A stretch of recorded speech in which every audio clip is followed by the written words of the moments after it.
Good evening. The City Council study session will be conducted as pursuant to the Governor's Executive Order dated March 17, 2020. The City Council is authorized to hold public meetings via teleconferencing and to make meetings accessible electronically to all members of the public seeking to observe and to address the legislative body. All Brown Act provisions that require the physical presence of the City Council members or public for the City Council meetings are waived. Please rise.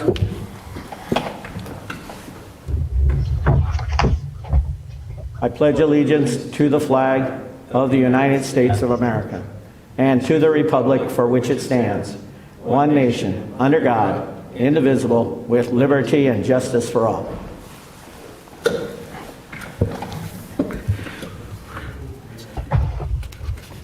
Madam City Clerk, would you read the roll?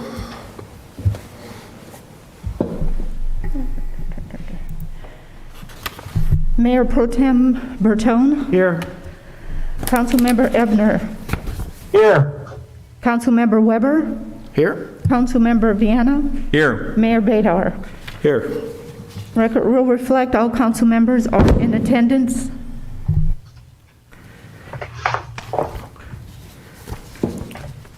Directions for public comment period. There will be 4 options for members of the public to participate during oral communications. There will be 1 oral communication period at the beginning of this meeting for the public to comment on any matter on or off the agenda.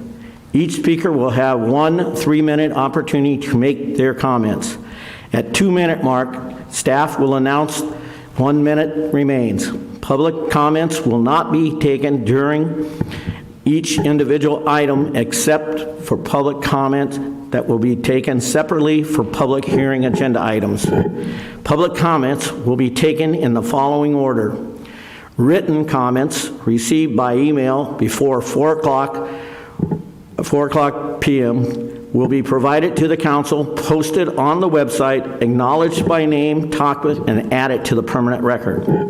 In-person participants. Current order provides that 15 people are allowed in any one room. Council members, staff, and members of the public will not exceed 15 persons requirement in the council chambers.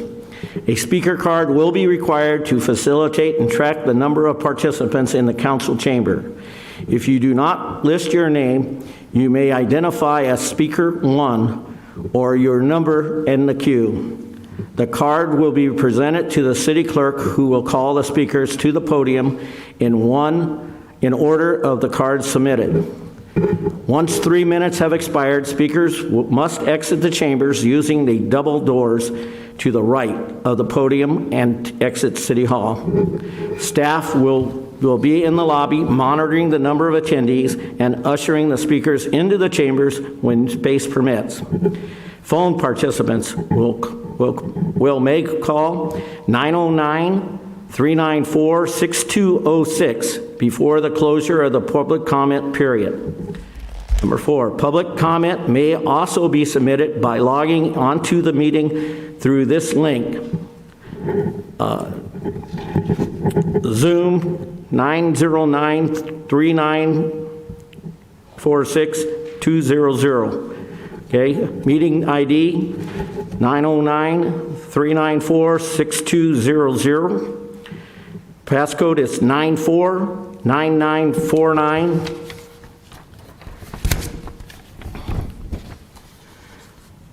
One Tap Mobile plus 121-333-88477. 909-394-6200 number sign.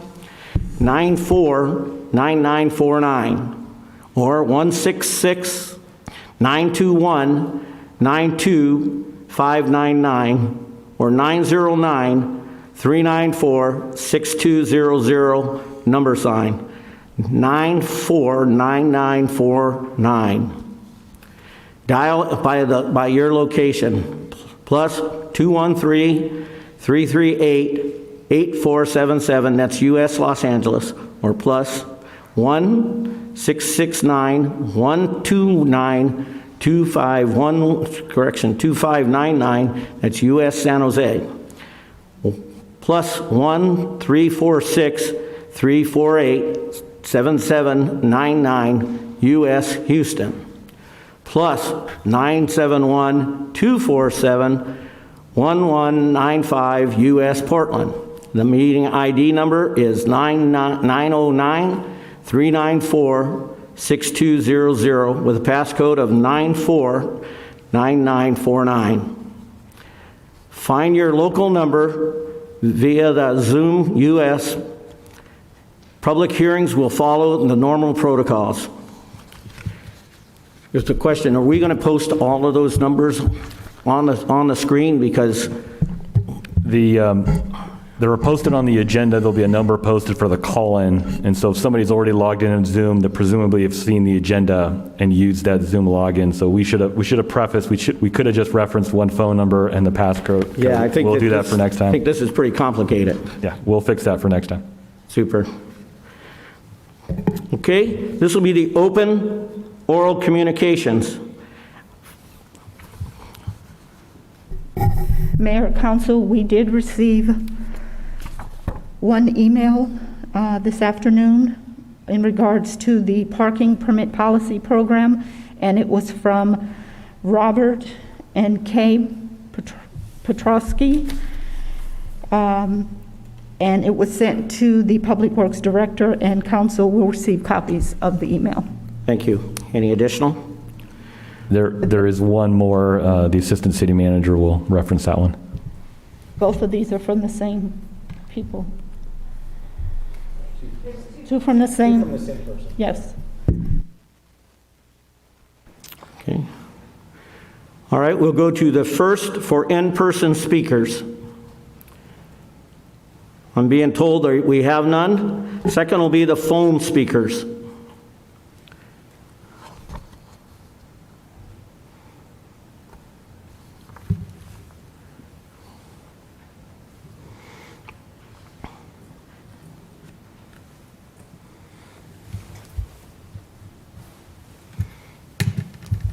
Emmett, this is John. Can you hear me okay? I hear you fine, John.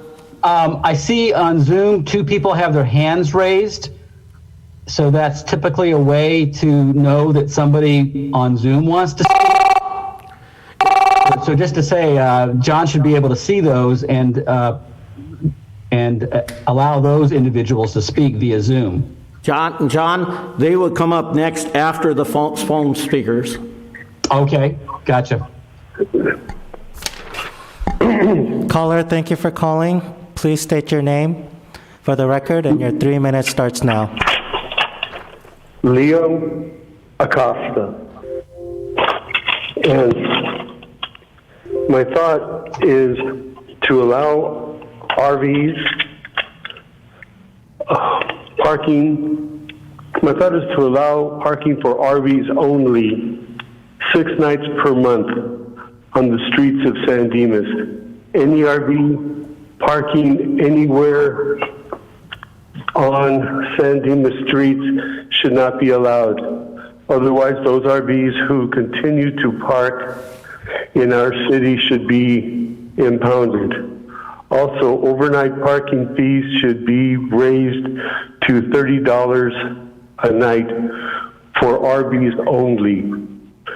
People who live in their RVs on the street upset residents. One incident is a mother with her small children who can't play in their front yard, even though it is fenced. One of the RVs on this street is parked in front of the yard on the street. The man living in that RV is a large man, vulgar, obnoxious, loud, quite rude, and will express his opinion to anyone who can hear his voice. His nephew and mother are residents here. When he isn't arguing with them, he's arguing with his sister or neighbors. The woman I spoke of does not want to subject her children to this environment. changing overnight parking laws for RVs in San Dimas would alleviate bad situations. Thank you for listening to me. Thank you, sir.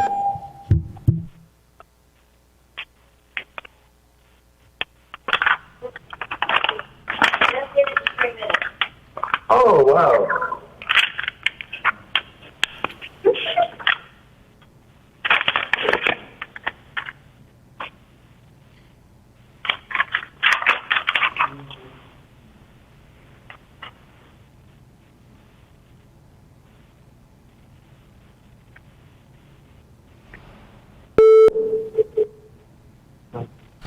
Thank you for calling. Please state your name for the record, and your 3 minutes starts now.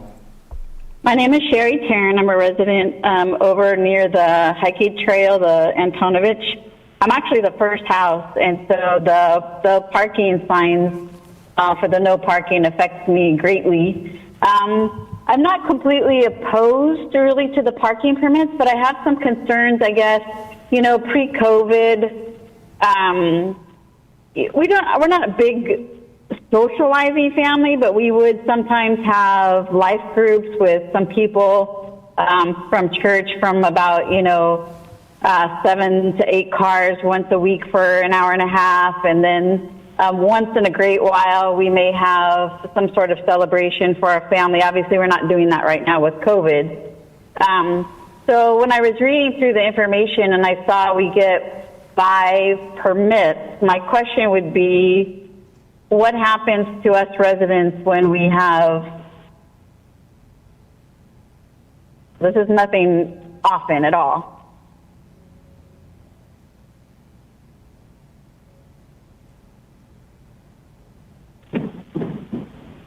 Did we lose her? No, I'm still here. I didn't know if you respond back or I just keep talking for 3 minutes. Unfortunately, ma'am, the Brown Act doesn't allow us to respond back. Oh, I got you. Okay, I just wanted to go on to record just to question that, not really to object it, but just to question what the alternative methods would be for the residents so that we're not impacted because, that's our residence where we want to have, our family gatherings as well and not have to be restricted to saying, sorry, you can't come over because, we don't have parking and I don't want to have to charge them, a parking fee to come to my house for, a barbecue to celebrate, my mother-in-law's 75th birthday or something like that. So that's all I had. Thank you for your time. I think that question will be answered when we have our discussion. Yeah. There should be more info on that coming shortly. Okay, thank you so much. Thank you for your time. Thank you for calling.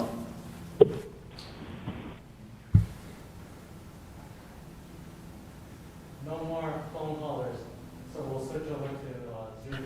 All right, hearing there are no more calls, John's going to push us over to Zoom.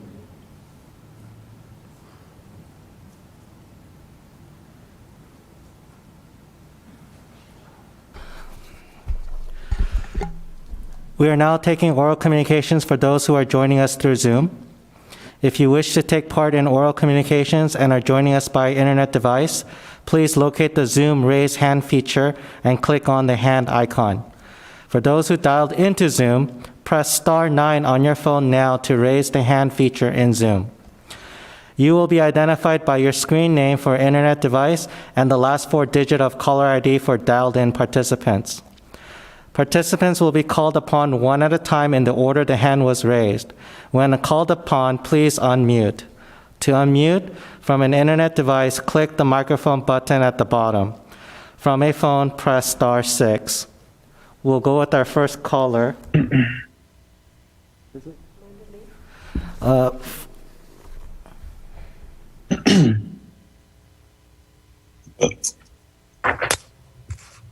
Our first caller is Amanda Lee. Please state your name for the record. Please unmute your microphone, and your 3 minutes starts now. Hi, so my name's Amanda. So first off, I want to comment that any other people that are attending the Zoom and plan to comment here, if you raised your hand previously, it may have been removed. So you may need to raise your hand again, just in case somebody thought they had already done it. So while I am not directly impacted in regards to like the street in front of my house, although in the future that could change with the gold line, I did want to raise some concerns with this, and I know I raised it in the last meeting and in the previous meeting as well. So just to quickly go over this. So there's a concern of how are we going to fund this new program, because you have to pay for putting up new signs, you have to pay for new parking enforcement, and that in itself, I believe you said was what, around $25,000 for a part-time parking enforcement. So how is that going to be funded, especially if you're not charging residents? On top of that, so what is a concern for all residents of San Dimas is that that funding comes from a tax increase, or taxes or general funds are taken out of other programming that should have gone to the whole city and instead is funneled into very specific areas of the city. Another concern is, will the community that would be receiving these new parking enforcement regulation have a viable input or vote? Because I know this was argued before, and one council member decided to say, no, we don't need 3/4 or 2/3 of the community to say, yes, we want this. Instead, it's like, well, if we think there's a need, if there's like 5 people on the block that say, hey, we have too many people parking here, you need to put this in, then that's viable. So what will be put in place to ensure the community has a say? Last, again, the previous caller, and I know other callers have also commented about preventing guests from being ticketed.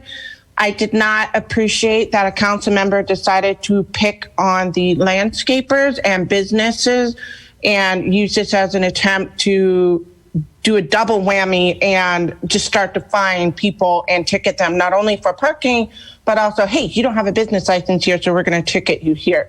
So I'm very leery of that, and I feel like this might be the city taking advantage of those that are coming and babysitting, caring for our kids, doing our landscaping or whatnot. And that's it. Thank you. Next, participant name Sean C. iPhone. It's your turn to speak. Please unmute your microphone, state your name for the record, and your 3 minutes starts now. This is Sean Casares speaking. Good evening, City Council and members of the audience. I'm calling in support of the permit parking program policy. It's been a long time coming, and we finally have a city and staff who've been very engaging with us in Villa Verde with our issue with the Antonovich trailhead. I'm optimistic in getting the ball rolling with implementing permit parking in our area through a community-led petition for approval.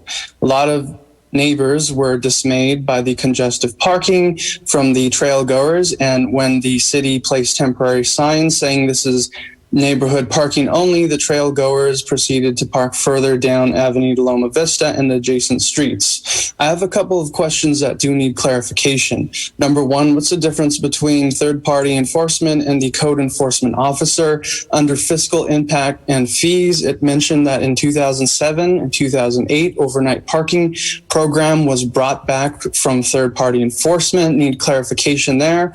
Number two, again, under fiscal impact and fees, in the table chart where there's a list of streets, under $30 annual renewal fees has an amount for each street. Is this the estimated amount each household could potentially contribute toward offsetting the cost of the program? And three, if I'm getting this right, it would be $30 renewal annual, and we would have the option of choosing between the annual, biannual, or triannual renewal, or is that the discretion of the council when we decide to petition? That's all I have to say. Thanks. Thank you. Next, participant named Dave M.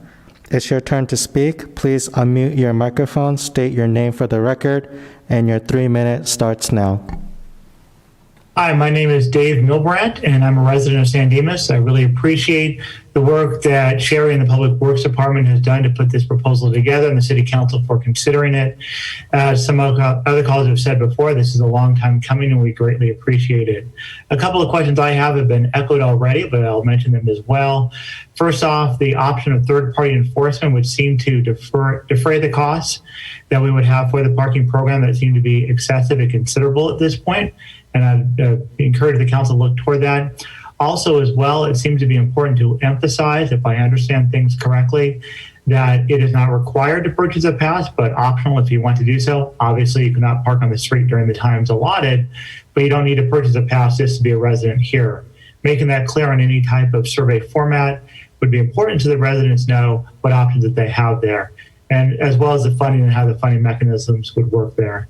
In addition, and clarifying as well, and I know the report is looking into this, that the 2/3 majority is required, and whether it's either going to be considered a no vote or a yes vote, either a vote in favor or a vote against if you don't vote. If you abstain from voting, does that go toward the yes or toward the no? And that is important to clarify as well. In previous attempts, it seems that was not clarified as well as it could have been, causing some confusion among the residents. Again, thank you very much for your time in looking into this and helping us go forward and supporting us that are concerned about this issue. And that's what I have for this evening. Thank you so much. Thank you. No more Zoom? Okay. I'll bring it back to the City Council. Staff report, City Manager Chris Constantine. Thank you, Mr. Mayor. Today, we're doing part 2 of a discussion regarding the permit parking program. We discussed it at the last meeting. There was a very robust discussion and deliberation regarding different elements of the policy.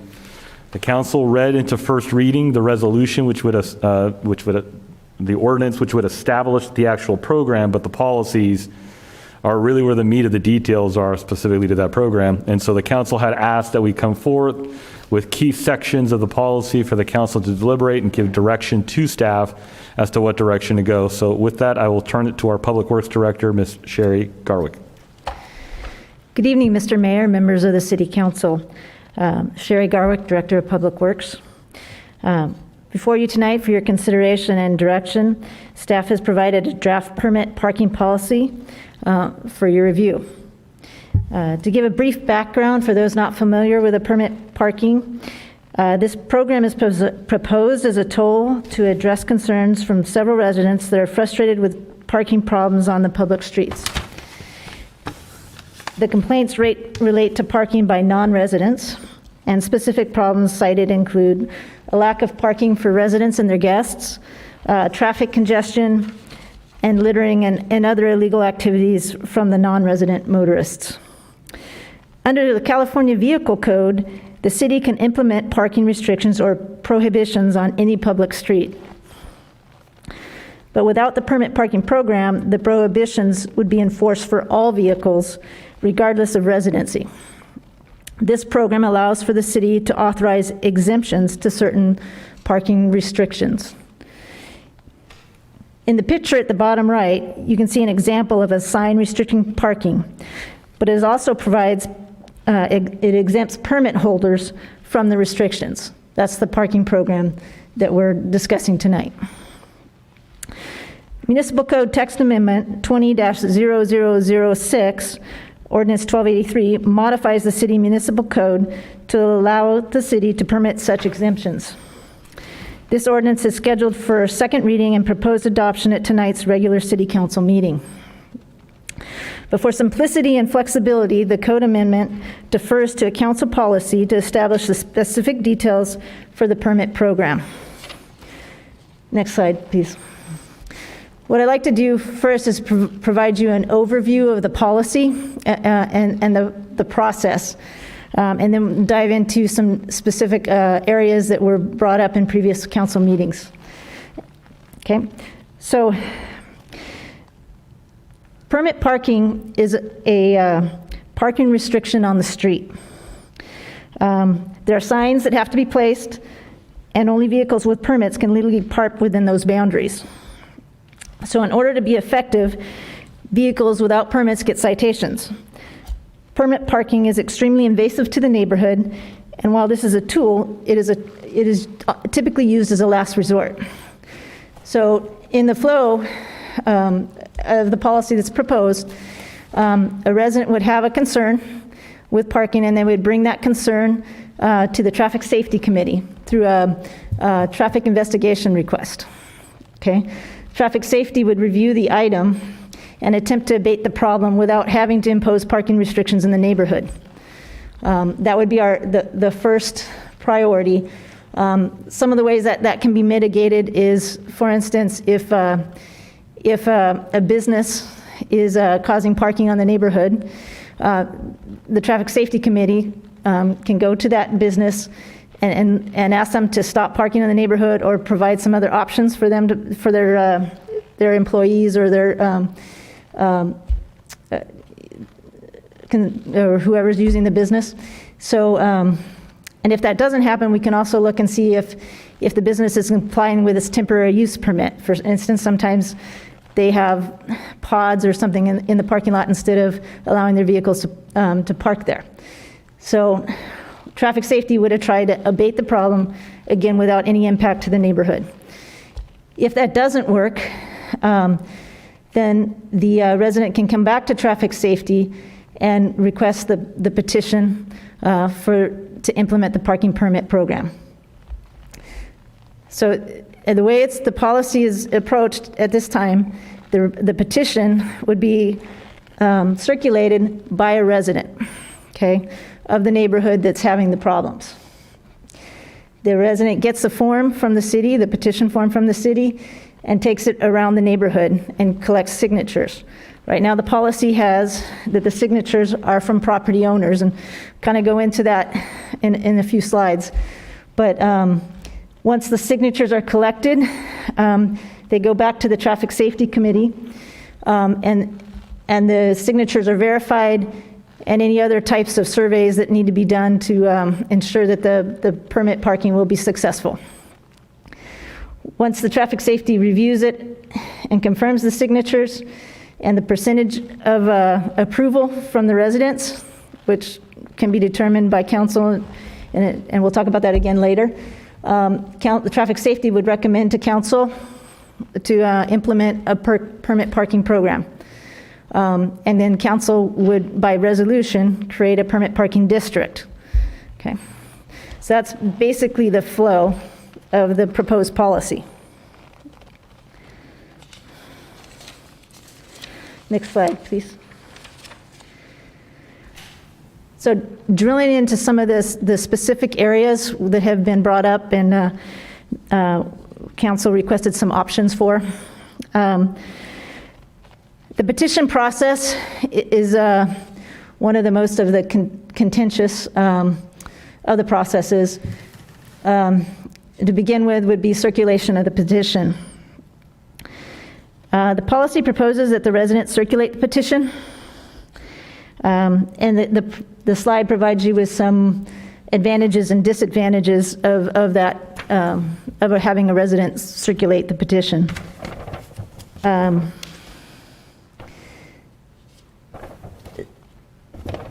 In the speed hump policy, which the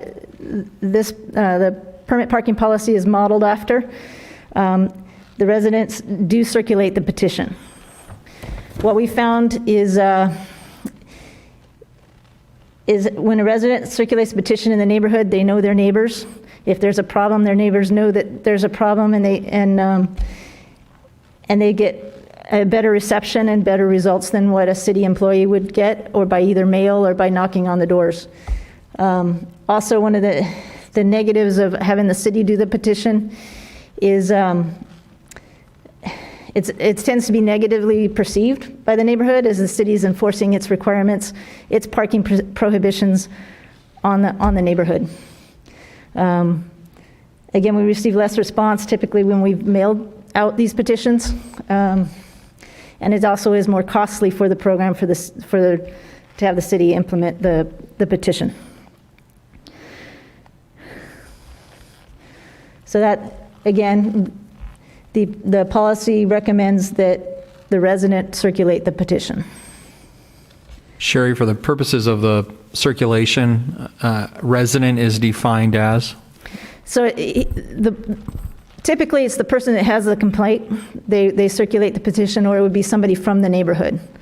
But is a renter considered a residence if they sign the petition and are registered and established residency there? Okay, so actually, that's a good question, and that's one of the options that we can talk about. Typically, with a speed hump policy, a resident is not considered a renter is not considered a positive vote. Okay, and that's what's proposed in this policy. Let's see, I think the next slide addresses that. Thank you.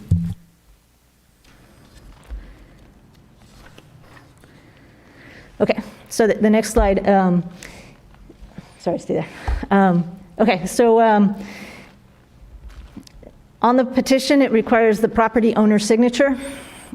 One of the reasons why this is done is the permit parking does have some long-term impacts to the property owner in terms of potential impacts to property value. So that's also another reason why we've gone with the property owner, is that staff can confirm that the property owner's signature is on the petition by checking the ownership information provided by LA County. With renters, it's much more difficult to check that the signature is actually the person that's living at that place. One of the downsides of having the property owner sign it is that they may not be living in the neighborhood, so they don't feel the impacts of the parking problems. And then a downside of a renter to sign it is they may be gone in a year, and these programs are long-term. So the next person that moves in may not have a problem with the parking. So this would be one item that we would request your guidance on what you prefer.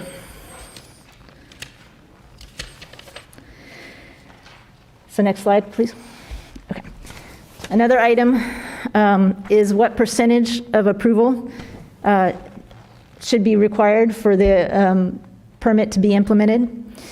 What I'm trying to illustrate here to you is in the internal block is the differences between the 51%, 67%, and 75% of approval rates. So, that's those are the percentages that most of the cities that we researched. They typically either went 50 simple majority, 67%, 75%, or it was done by the city's request or the city's requirement. So, next slide, please. You're recommending the 67%, right? I do. That is actually in the permit policy right now, as written. It's also how we do the speed hump policy. So when you look at the percentages, and you look at positive percentages, but I think it's really the real telltale is the negative percentages. So you have the properties in red. If you had 51% approval, you have those properties that are 49% of disapproval. So that tends to be what we hear from a lot, is you impose like a speed hump, or you impose a parking restriction on a street, then you get people that don't want it, and that's, you know, we want to try to avoid that. And that's what we're trying to do with the policy, is to make sure that it's the neighborhood consensus that they want this, because you can't have a permit parking program for every other property.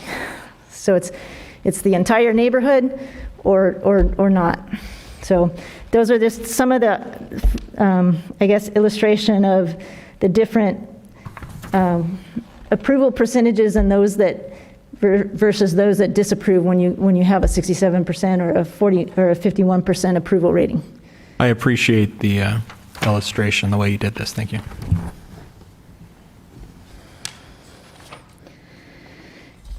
Okay, next slide, please. Okay, another concern brought up by residents is the actual signing of the petition. and that's outside of whether it's resident or a renter or property owner. This is the actual signatures that they receive. So the policy, as written, counts all properties with owner signatures indicating approval divided by the properties within the proposed parking district. Okay, so in this instance, the way it's written, the non-signatures are considered disapproval of the parking restrictions. There are a couple of options presented for council. And one of the emails that's for your review indicated that they were for the having non-signatures not counted, okay? But, so in the petition, we can modify the petition to let people know that non-signatures will be counted as approval. So if you, for instance, let me just, so let's say you have 10 properties that sign for the parking restrictions. You have 10 properties that are against, and you have 10 with no signature in a block that has 30 properties, okay? So you have 10 for, 10 against, and 10 with no signature. That would pass on the non-signatures as approval, okay?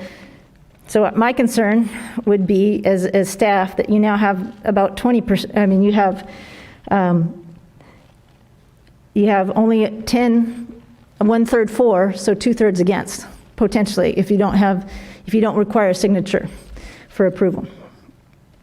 Okay, on the item on the right, it was if you count only properties that provide signatures either for or against, so we modify the petition to have a for or a opposed, and then only count those properties that return their signature. Okay? That's the same scenario. You have a block of 30. You could have, in this scenario, you could have 10 for, 5 against, and then 15 non-signatures, and it would still pass. So still with a much larger margin of approvals. I think the most important thing you have there is where it says petition could potentially only be circulated to a select favorable properties. Yes. I mean, I think that's the most important thing you're saying there. Yeah, and I have to agree with Councilmember Bertone that I think we should only count those that provide signatures for or against. I'm not in favor of non-signatures as approval or disapproval. I think they should be excluded. And I'm sorry, were we going to go back and cover all of these at the very end? You're going to want our feedback, or are you looking for it as you tackle each one of these points? However you would like to approach it, we can do it as we go. That would actually be great, and then we can go back and touch on the others if you want. I would just weigh in then. I'm good at 67% as it relates to percentage of residents' approval. I think you illustrated that well, and I understand the argument. I think that the residents should circulate the petition. I understand the reasons and concerns, and I've heard from some residents who specifically are in the potential area for this, and they too would like to circulate the petition for the reasons already stated by staff. And lastly, the signatures, I'm conflicted and would love to hear from my colleagues on council about if you're registered to vote and you could help influence the city, I feel that you should be able to vote if you've established residency. I understand the arguments as it relates to a property owner as well. So the jury's out for me on that, and I want to hear from my colleagues. That's all I got up to this point. Well, if we're going along with each one individually like this, then I'll just weigh in on whether non-signatures should count one way or the other. I think that we're talking about a neighborhood, and what we do will affect the whole neighborhood. So with whatever percentage we settle on, whether it's 51 or 67%, we really want whether it's residents or property owners, however you determine that, so that's another issue. But you really want a preponderance of people to understand what's coming. I was impressed by the example that Sherry gave, where if you have 10 people voting, let's just say it's 15 people voting in favor of it, 5 refuse to sign and 10 don't do anything at all. Well, you've passed now with 15 people out of the 30 people in the neighborhood or properties in the neighborhood, and it's a pretty significant thing to happen to the neighborhood. So either we make sure we get every or almost every resident or property owner, however we're going to go on that. It really just has to be a higher bar. Otherwise, you'll get people. I mean, an even more stark example would be, say they can't get signatures from 20 people in that neighborhood, and yet 7 sign it, and 3 say they don't want to sign it. Now 7 people in the neighborhood have decided for 30 properties. So it seems that you really need that, and it's just simple. I mean, you can go all sorts of weighted things and everything else, but it's, in my opinion, it's simple to just say 2/3 of the people, again, living in or property owners, that's another issue, but 2/3 of the people affected should be in favor of it. I don't think you're going to have that kind of a problem up in near the Walnut Creek trailhead. I don't think you're going to have that kind of a problem where there's not enough people signing along Valley Center where the church is.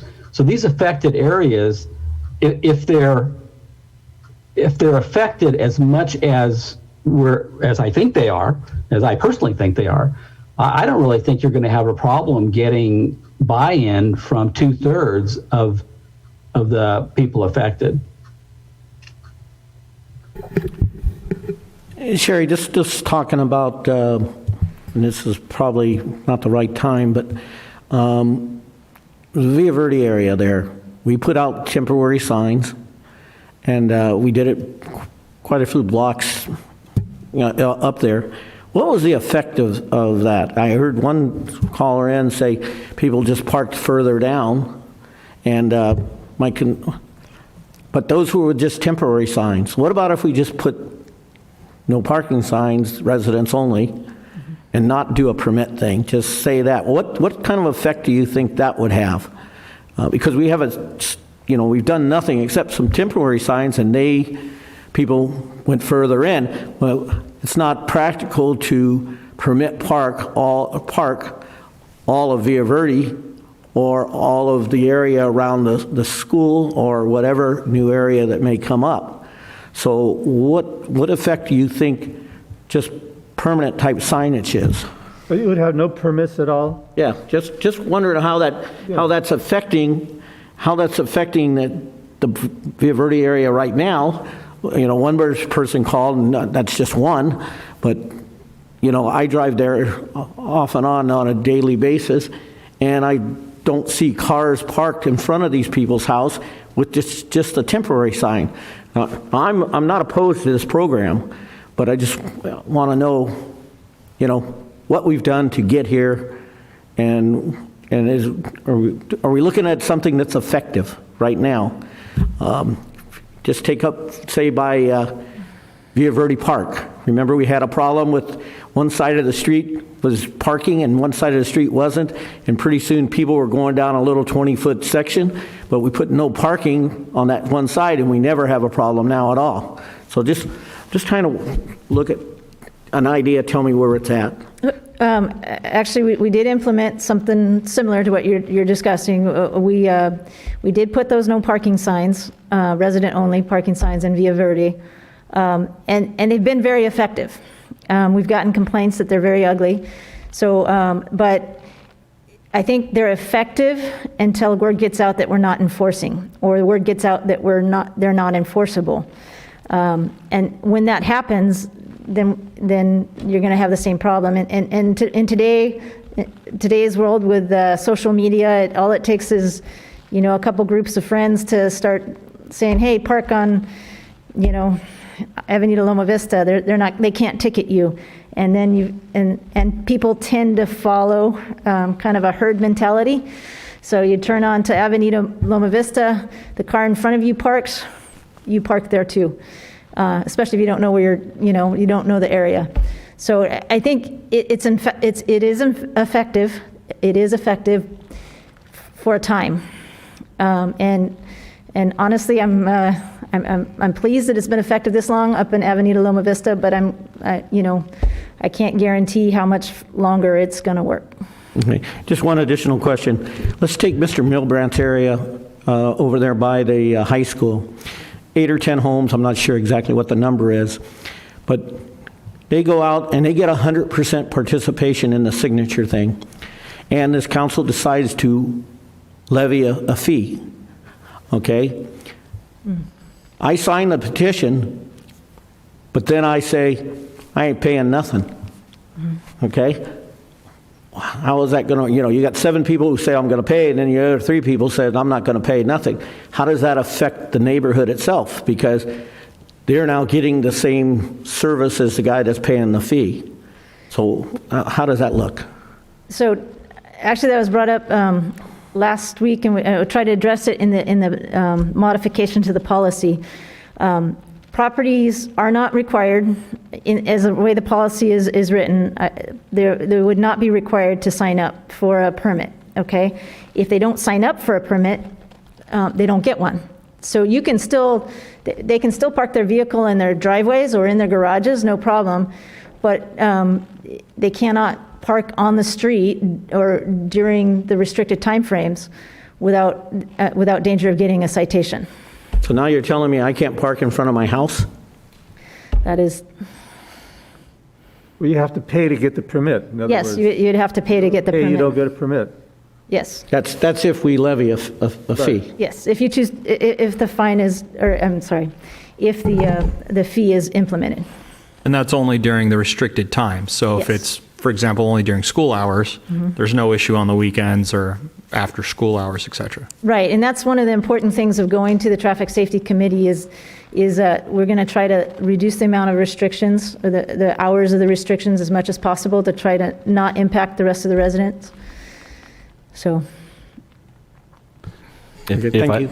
If I may, Mr. Mayor, we also have to recognize when the decision is made whether to authorize this, even with a petition, there's an analysis performed to ensure that the parking issue isn't because residents have chosen to create such an issue by not providing capacity in their garage or parking on the driveway or anything else. So we have to understand, in order for it to become an inundation where everybody needs a permit, a house is going to have more than just a couple of cars that are required to be able to park on the street.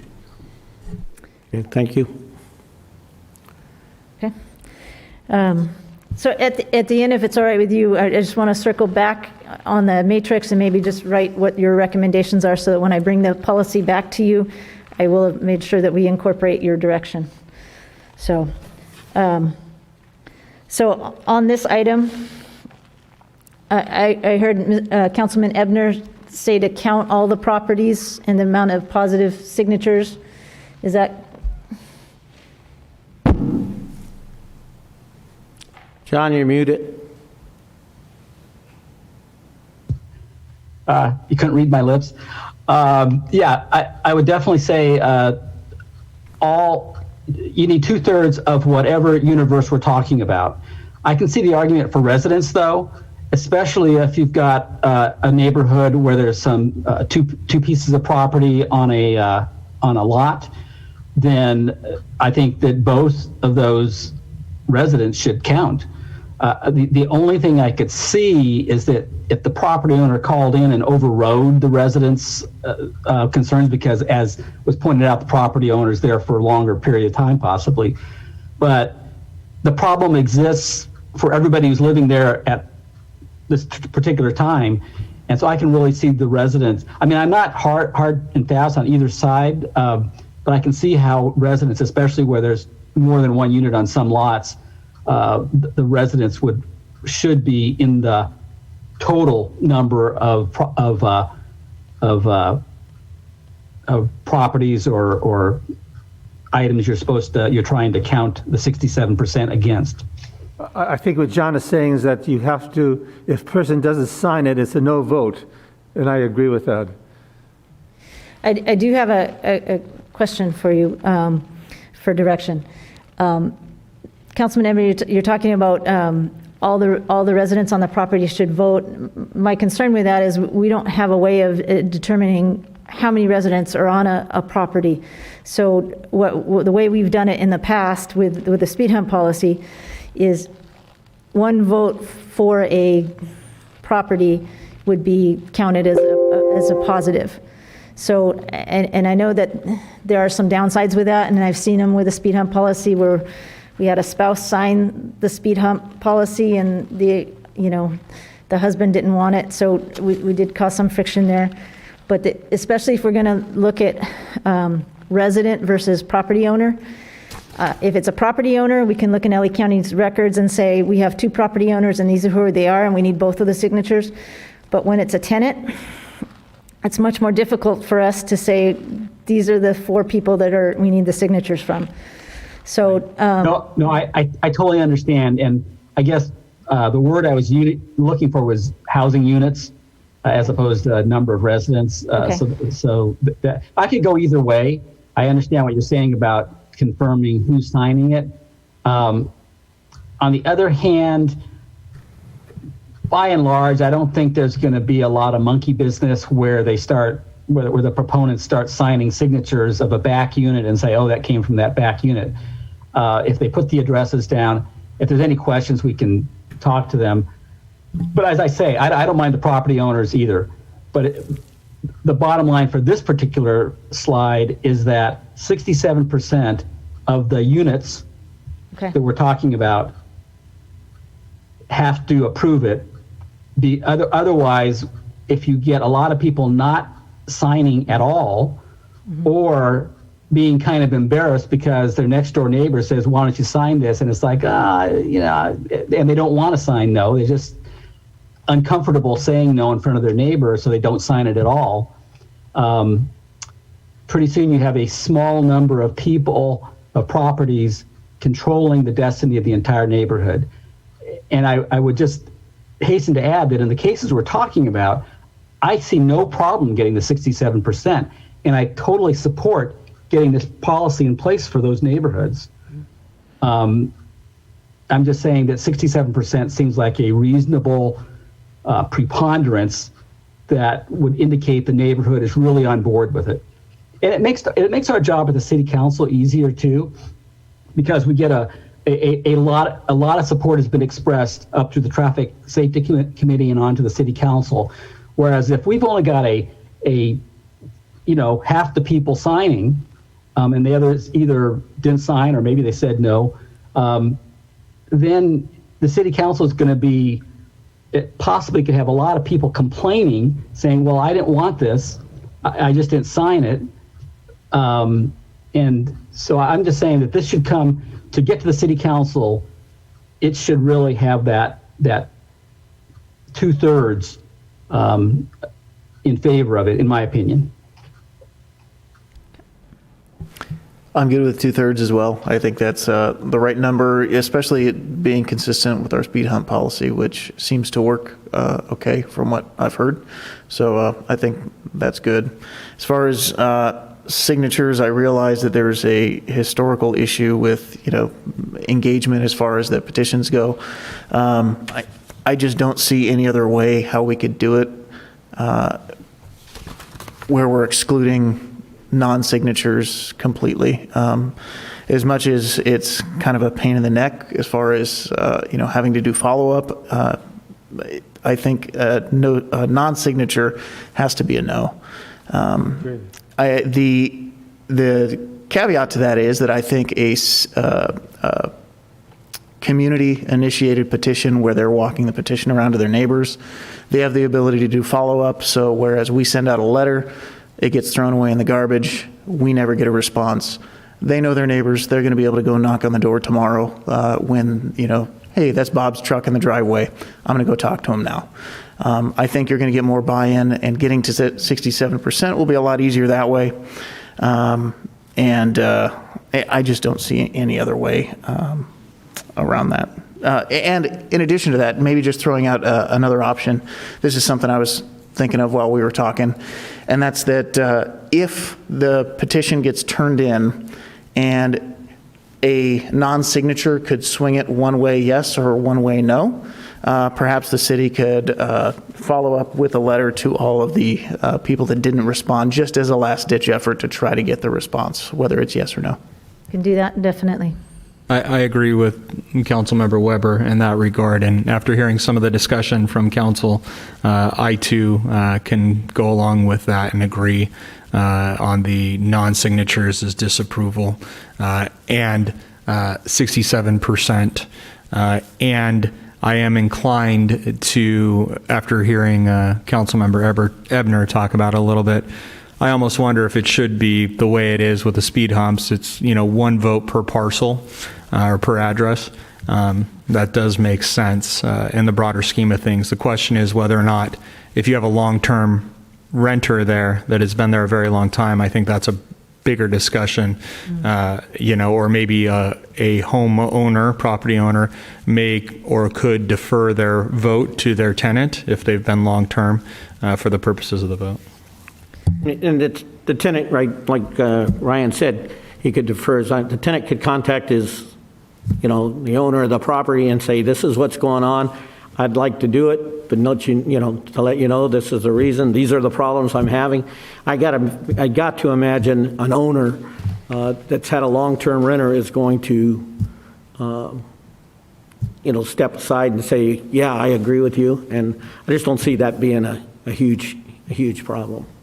I also agree with that. I think one other thing should probably get brought into that as far as whether renters or owners are signatories, and I prefer an owner signature. And adding on to all of those other reasons that we just talked about, there may be a negative connotation to having a preferential parking district because it's kind of an advertised way of saying that there's a parking problem in the area. So there may be an implied, when it comes time to sell a property, there may be an implied downside to that particular house. And I think for that reason that the owner themselves should have the option to say, yes, we should do this, or no, we shouldn't. And the renter could very easily get a hold of the owner. He sends his rent payment somewhere, and most likely it's to the owner or to the owner's representative. So what I can do is... Excuse me, Sherry. Yeah, I'm sorry. Chris is trying to say something here. I didn't want to cut Sherry off, but I'm hearing what the council is saying in their policy direction, but the one word of caution I would raise, the ideas are really good, but the question of cost recovery or what level of subsidy will come up, and so depending on what aspects you want to add to the program, notifications of those who haven't responded to try to get a response, or some other aspect of the program, it will add to the cost associated with that area. And then the question as we're addressing fees will come up and determine, well, we're assuming cost recovery unless the council designates otherwise, and then that subsidy becomes larger artificially by the measures you're putting into place that add cost. And so I think we have to balance cost with what you're trying to accomplish. And the discussion that I've been hearing is two-thirds, and I think it sounds like a majority of council is saying property owners based on a parcel. Is that what I'm Yes. tend to hearing? So Yes. that's probably the easiest way to administer the program, since there's an official record on the property owner. It's assessed at a legally boundaried area, a parcel, and then just like property-based improvement districts where folks self-assess themselves, 2/3 is a very high threshold. And so if you can accomplish 2/3, you tend to accomplish not just 2/3, but higher than that because it's extremely popular. So the hope is that you wouldn't run into the case of having, it literally is one vote that you're really looking at. And if you treat it the same way you treat other types of votes, like property-based improvement districts or Prop 218, two conflicting votes from the same parcel equal disqualified. And so therefore does not count as a yes towards that. Okay, thank you, Chris. Sherry? Oh, no, he addressed it. Thank you. Okay. Thank you. So for the next slide. Just wanted to give you a look at the petition, and we can modify that. I know there's been a couple comments on that this evening. We'll take it, we'll look at it if you have any directions right now, you can let me know, or I'll bring it back to you at the next meeting, incorporating some of the comments that were raised by the oral comments.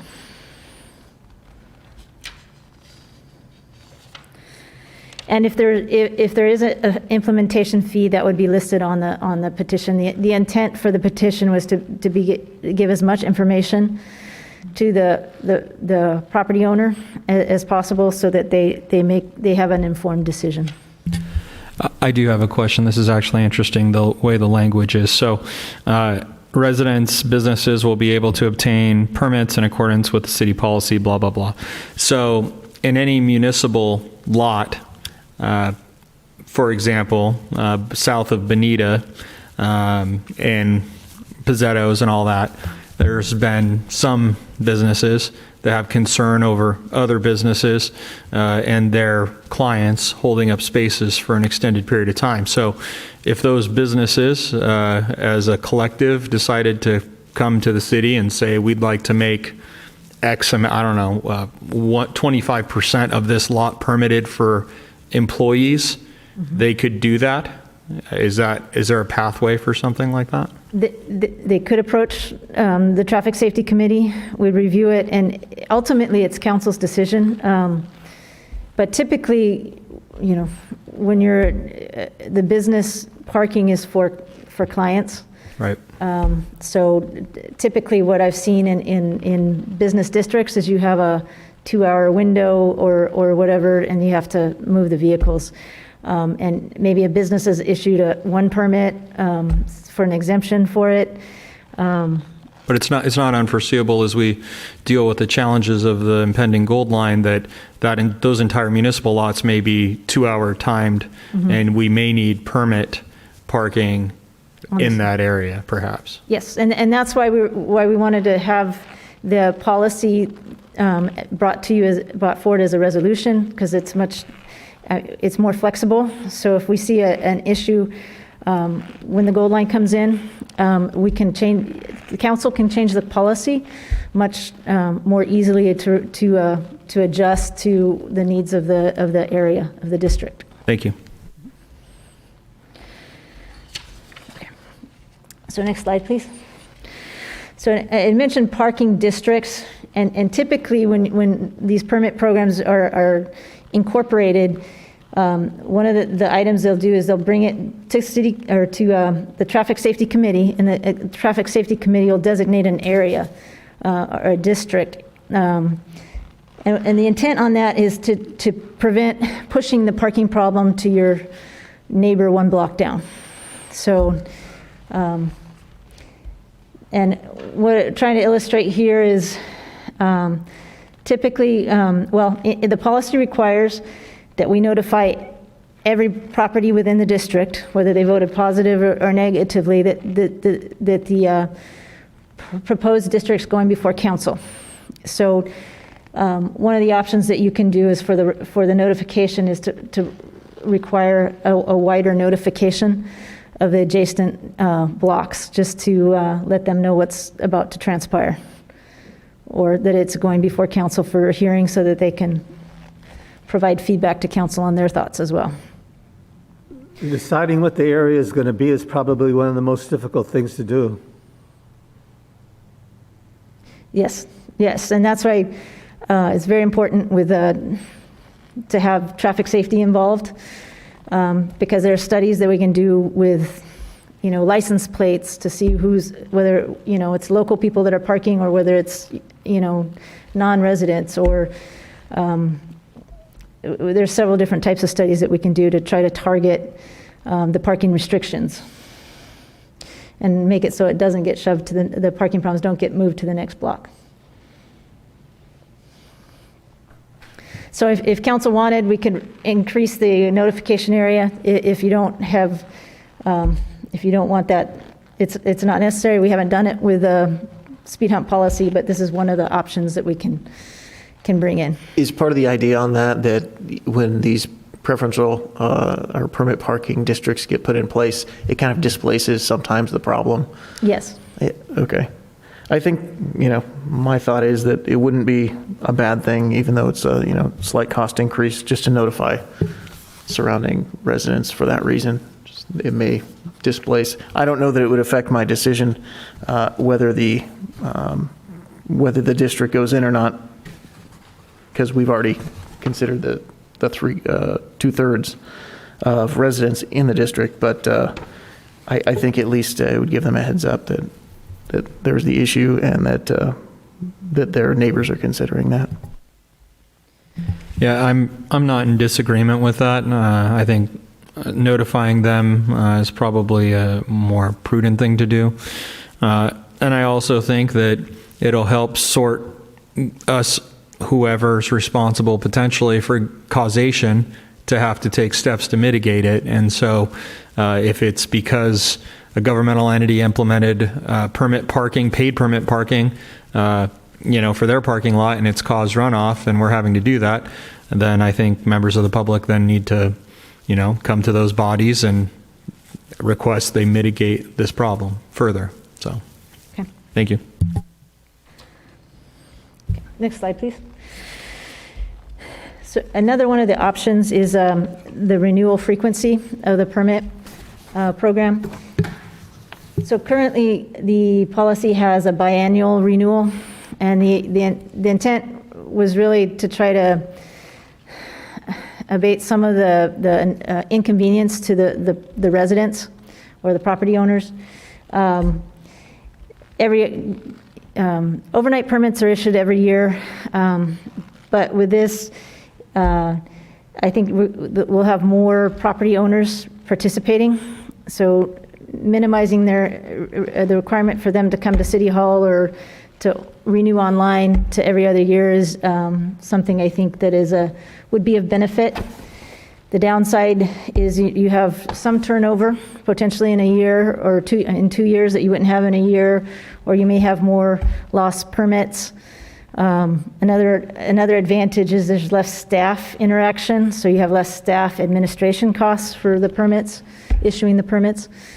And then the disadvantage is if you do implement an issuance fee, we're only getting half. So, but that's, of the cities that we looked at, most issued annually, but there were some that issued biannually or every other year. I did not see any that issued every 3 years. So if council wants to change it back to annual, you can. I just think having it biannually is less of an impact on the resident. I support the biannual recommendation. You're recommending every 2 years? Yes. Yeah, I think that's reasonable. That seems fine. Yeah, I don't have a problem with that. I support that, and I would also say that if they lose a permit, we should just replace it for free. Okay.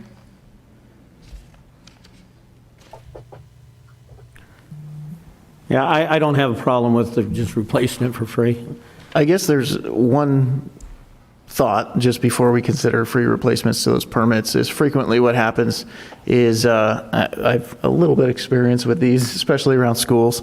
What happens a lot is a resident loses their pass, but in reality just gives it to a friend that lives out of the area so that they can park for free in that preferential parking district, and then it just gets the replacement from the city. So I'm for that reason, I think I'm more favorable towards charging a replacement fee because it would kind of dissuade that. It doesn't need to be exorbitant, but something rather than nothing would probably dissuade it. Are we intending to serialize these parking passes? Yes. So I could go along with not charging a resident for a replacement. However, if it is found that there is a previously claimed to have been lost permit floating around that isn't connected to the vehicles for which they should be, I wouldn't be opposed to a penalty for that. If I may ask, Sherry, were there plans at some point in the future to automate in some way this program that would reduce cost overall and the efficiency of enforcement? Yes, so ideally, we'd have a license plate readers, a property owner or resident can go online and associate a permit with their license plate, and we don't lose the placards. But for, actually, if you can go to the next slide, but for the purpose of guests, you don't necessarily have that permit associated with a license plate, because you may have your mother-in-law or your son's girlfriend come over, and you can give them the guest permit. But that's the intent with the guest permits, so that they remain flexible for the use of the property owner. In my experience with some of this, kind of to what Councilmember Weber's discussing, I've seen it where the permits themselves are stamped property of the city. And then I've also seen it where if something has been lost or stolen, there's a requirement for a police report prior to the issuance of another permit. So is that something we've looked at at all in terms of the aspects that we would require for something like that? I have not looked at that. To bring the sheriff into it, I did not. Okay. If I may ask, Sherry, these guest passes are day permits, right? 1 day permits? Well, the intent and what's written in the policy is that they would get 3 passes, and they're actually for the whole year, or for a whole 2 years. That provides the property owner with that, the unexpected guest that comes over, or, So actually they have 5 permits right now. The hangars is what we're proposing, is to have the 5 permits, and they can give any one of the permits if they have 5 families that come over to visit them, they can do it. And I did want to mention, when we're looking at the number of permits that we're given, is there are parking places or spaces in the driveway and in the garage. So even though, we're proposing 5, but really, 5 permits so they can park on the street. But really, there's 7 or 9 or a lot more parking spaces if they use some of the parking on property. Okay, the number of permits I wanted to bring up. The illustration that's shown is actually a scaled schematic of a typical property. So most of our properties have no more than a 75-foot frontage. Okay, so if you look at the properties, there's really, in a 75-foot frontage, there's really only room for 2 vehicles to park in front of that property without encroaching on, well, it's not really encroaching, but without parking in front of a neighbor's house. So when we're looking at 5 permits, that's quite a few. We're allowing, we're permitting people to park in front of others' house, it's a public street, but. But if you have a permit, you can park anywhere within that district, right? It doesn't have to be Yes. in front of the house that gave you the permit. Exactly. Park anywhere in the district, okay. Yes. So, and one of the residents brought up last time about the having the service vehicle park in front of their house and potentially get in a ticket. That's really why you would have a guest permit, is, if you're concerned about your gardener's vehicle not being identifiable as a service vehicle, and you can lend them the guest permit, or you can have them park in your driveway. But the guest permit it provide a lot of flexibility to the resident. Well, I for one, am not home when my gardener shows up. Okay? And he can show up anytime during the day. So to get him a guest permit is pretty difficult, If you're home because the Sears guy's coming to service something and you got to be home, it's easy to give him a permit. But if it's something that's scheduled every week that someone's going to do it, I think it's somewhat cumbersome. Yes. It just seems to me pretty cumbersome to. I would hope that the person giving out a ticket would realize if it was the Some common sense. gardener or something, and you can see that it's a gardener, that he wouldn't be giving out a ticket. You'd realize that Yeah. he or she is working in the area. And over a period of time, they're going to recognize Right. people who's there on a regular basis. I would think, common sense, just like we expect from everybody around. Common sense is the key word. Yeah. On that note, I know at the last meeting we talked about it, but if they're a business doing business in the city, was there any looking into that in terms of issuing them a permit, the citywide permit perhaps, that would just identify their vehicle connected with their business so that they would not have to deal with this problem and they could traverse any of these permitted parking areas? In the long term, I think that would be something that when we adopt the license plate readers, that would be something that we could do. The concern that I would have is at the introduction of the program, we're pretty, I don't want to say archaic, but where it's new. Yeah, it's very basic right now. And then as we get, and then we can address concerns like that, that would actually be something that would be very beneficial, I think, is incorporate all the business license plates. Yeah, I support what the mayor and Councilmember Bertone are saying as it relates to not targeting workers. But I also think that as we work through this program and we grow it and expand it, I think that there's an opportunity there to be able to make that connection so that these people who are coming into our community work shouldn't have to deal with any of that at the point when they register for their business license. Okay.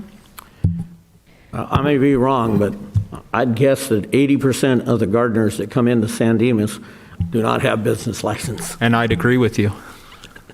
I think that's a low number. I think it's more than 80%. Right. So, all right, gentlemen, I will point out that we're like 9 minutes away from council meeting, regular scheduled council meeting.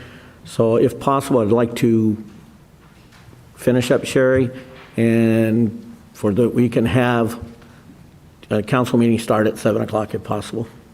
Okay, so quickly, just if council has a preference on the number of permits issued, and keep in mind they can always call the city hall and get a guest passes if they're having a wedding or they're having a barbecue for the additional. But most of the cities polled had between 2 and 5 offered for permits. So if council, we have 5 right now. If council wants to change that, we can change it, but. I think 5 included as like, you pay your fee, here's 5 passes is kind of Yes. a lot. I agree with you. So I would say 2 as included, and then up to 5 maximum if they wanted to get more. I would be okay with that. Would 2? Yeah, when you pay the fee. If we attach a fee to it, they get 2 for the fee, then they Correct. get 3 additionals if they don't. Right, if they wanted to pay more and have more, then they could pay additional and. Well, you have to, the last thing you have there, additional daily guest permits available for infrequent large parties. If a person is going to have 20 people over, let's say, for a Thanksgiving dinner, they shouldn't have to pay for 20 permits, Okay. right? I mean, It it should be free. Okay. Well, we suspend parking for that time anyways. Yeah, I personally am okay with the 2 resident passes and 3 guest passes as the staff is proposing, but I certainly understand people who have more, but the way we're looking at it, people, most likely, most people got, like you said, a garage, or let's forget the garage, but parking spaces for 2, and they could give the other 2 5, so they'll have 5 spaces, and then if their neighbor realizes that, maybe the neighbor will help them out. But we're talking about neighborhoods, where we hope people are communicating with each other and not going on here. If I may, for the sake of expediency, right now when we don't have a program, we have parking inundation and a problem. And so we're debating what number. If we're wrong with the 5, we will see it in terms of how many available parking spaces we have, and we're just back to where we were as if we didn't have a program. And so as we do the renewals, we can always adjust if the issue is the 5 and it should be 3 or 2 or something else. I think what Sherry had mentioned earlier is very important. We're just trying to get the program off the ground as administratively easy as possible, eventually exploring license plate reading, print on demand daily parking passes you can do from your printer at home. I mean, those are things we could explore later on, but in order to get this going, this sounds like it's the most administratively easy to move forward quickly to get it implemented. Okay. I'm supportive of the 2 resident and 3 guest passes. When I think about it, my parents' house in town, you have me, my sister, and, you might have an uncle or my aunt. That should work. That's sufficient, and if we have to adjust, we adjust. I agree with that. I would also say if you want to very quickly make a decision on the amount of the fee, if there is a fee, the suggestion is $30, and that's every 2 years. And I believe, is that for those 5, or Sherry, how does the $30 work? As proposed, it's for those 5. So, and Is that $30 a year or $30 semi? it would be with the issuance, so it would be biannually. So it's essentially $15 a year. Got it. But I can go for that. I think that's a reasonable amount. It's obviously not the total cost recovery, but it's a good amount that people can afford, I believe. I agree. I could support that. I agree. I can accept. So all we need right now is consensus, because it's going to come back? yes, and I'll bring it back to you with the proposed changes. Okay. Any other issue? Sherry? No, I appreciate the direction. John? Nope. Thanks, Sherry, and everybody else. All right. The consensus is, and we'll move forward. City Manager and Public Works Director, thank you very much. That was a very thorough report. Yes, very. I mean, my goodness, you covered everything. I appreciate the PowerPoint too. It was easy to follow when reviewing it over the weekend, but your explanations also were very great. So thank you so much for that. Thank you, and it was Thank you. Genevieve Amaro. We're going to adjourn the study session, and it looks like it'll be difficult to get started right at 7 o'clock. So maybe do a 10-minute intermission, so it'll be about 5 after, 6 after. Okay?